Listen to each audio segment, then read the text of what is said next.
হবে এবং এর জন্য প্রয়োজন হচ্ছে সর্বোচ্চ জাতীয় ঐক্য।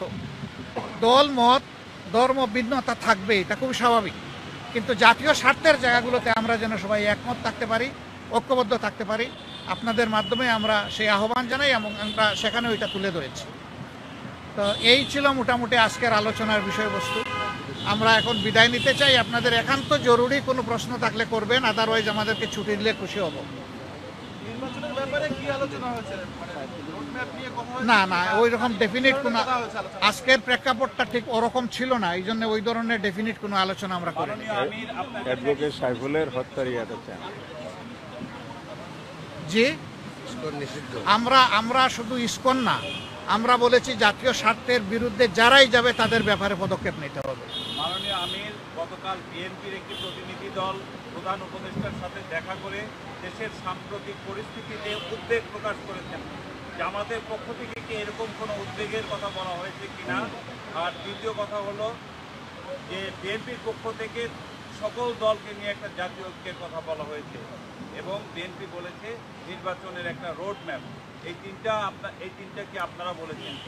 না, জাতীয় ঐক্যের কথাটা অবভিয়াসলি এসেছে এবং আমাদের উদ্বেগ নিয়েই তো আমরা আলোচনা এখানে বসেছি। সেই উদ্বেগ ওই অর্থে নয় যে হায় হায় দেশ বলে গুল্লায় গেল, বিষয় তা না। বিষয় হচ্ছে আমাদের দেশের শান্তি শৃঙ্খলা কারা ধ্বংস করতে চায় তাদেরকে চিহ্নিত করতে হবে এবং ঐক্যবদ্ধভাবে এটার মোকাবেলা করতে হবে জাতি হিসাবে আমাদের। জি, আর কিছু নির্বাচন নিয়ে আপনাদের না, আমি বলেছি, অলরেডি বলেছি, এই ব্যাপারে উত্তর দিয়েছি। একেবারেই একমত, এখানে কোনো দ্বিমত নাই, জাতীয় ঐক্য অবশ্যই থাকতে হবে। নির্বাচন নিয়ে জামাতের বক্তব্যটা কি আসলে?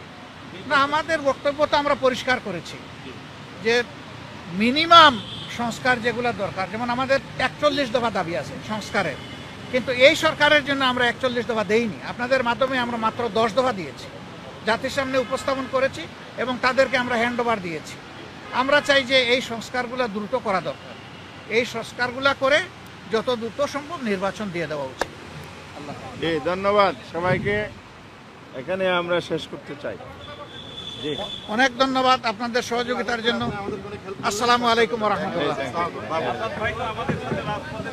বাবু নামটা তো একেবারে স্মৃতি। জি, চক্র মালিটা এই আওয়াজটা এখন আসে না কেন?